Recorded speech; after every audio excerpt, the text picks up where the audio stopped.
और ईरान का इसराइल पर अब तक का सबसे बड़ा और तबाहकुन हमला। 24 इसराइली हलाक, 838 जख्मी। तल अबीब में स्टॉक मार्केट बिल्डिंग खंडर बन गई। इंटेलिजेंस वॉर रूम समेत कई इमारतें मलबे का ढेर बन गईं। सेहूनी मीडिया के मुताबिक हमलों में 2000 किलोमीटर तक मार करने वाला सजील-2 मिसाइल इस्तेमाल किया गया। बैलिस्टिक मिसाइलों और ड्रोन से भी अहदाफ को निशाना बनाया गया। ऑपरेशन वादा सादिक सोम, ईरान का इसराइल पर एक और हमला, सेहूनी रियासत को हिला दिया। ईरान की जानिब से पहली बार 2000 किलोमीटर तक मार करने वाले सजील-2 मिसाइल का इस्तेमाल किया गया, जिसने सेहूनी इलाकों को तहस नहस कर दिया। दारुल हुकूमत तल अबीब में तबाही फैल गई। दर्जनों इमारतें मलबे का ढेर बन गईं। हर तरफ तबाही के मनाजर हैं। हमलों में कई बाइक्स और गाड़ियों को भी नुकसान पहुंचा। इंटेलिजेंस वॉर रूम और बैंक और स्टॉक मार्केट को भी नुकसान पहुंचा। बेरशेवा, होलून और यरूशलेम पर भी हमले किए गए। हमलों में सैकड़ों अफराद जख्मी हुए। ईरान के ताज़ा मिसाइल हमलों से होने वाली तबाही के बाद इसराइली वज़ीर आज़म नेतन्याहू ने ईरान को धमकी देते हुए कहा कि इस हमले की भारी कीमत चुकाना पड़ेगी। इसराइली मीडिया ने एतराफ किया है कि हालिया जंग में ईरान का अब तक का ये सबसे बड़ा हमला है।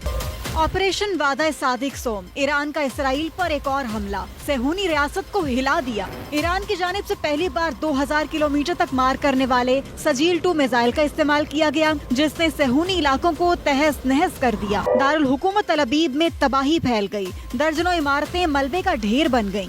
हर तरफ तबाही के मनाजर हैं। हमलों में कई बाइक्स और गाड़ियों को भी नुकसान पहुंचा। इंटेलिजेंस वॉर रूम और बैंक और स्टॉक मार्केट को भी नुकसान पहुंचा। बेरशेवा, होलून और यरूशलेम पर भी हमले किए गए। हमलों में सैकड़ों अफराद जख्मी हुए। ईरान के ताज़ा मिसाइल हमलों से होने वाली तबाही के बाद इसराइली वज़ीर आज़म नेतन्याहू ने ईरान को धमकी देते हुए कहा कि इस हमले की भारी कीमत चुकाना पड़ेगी। इसराइली मीडिया ने एतराफ किया है कि हालिया जंग में ईरान का अब तक का ये सबसे बड़ा हमला है।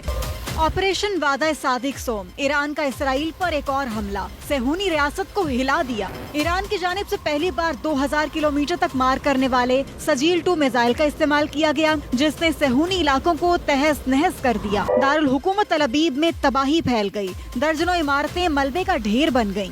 हर तरफ तबाही के मनाजर हैं। हमलों में कई बाइक्स और गाड़ियों को भी नुकसान पहुंचा। इंटेलिजेंस वॉर रूम और बैंक और स्टॉक मार्केट को भी नुकसान पहुंचा। बेरशेवा, होलून और यरूशलेम पर भी हमले किए गए। हमलों में सैकड़ों अफराद जख्मी हुए। ईरान के ताज़ा मिसाइल हमलों से होने वाली तबाही के बाद इसराइली वज़ीर आज़म नेतन्याहू ने ईरान को धमकी देते हुए कहा कि इस हमले की भारी कीमत चुकाना पड़ेगी। इसराइली मीडिया ने एतराफ किया है कि हालिया जंग में ईरान का अब तक का ये सबसे बड़ा हमला है।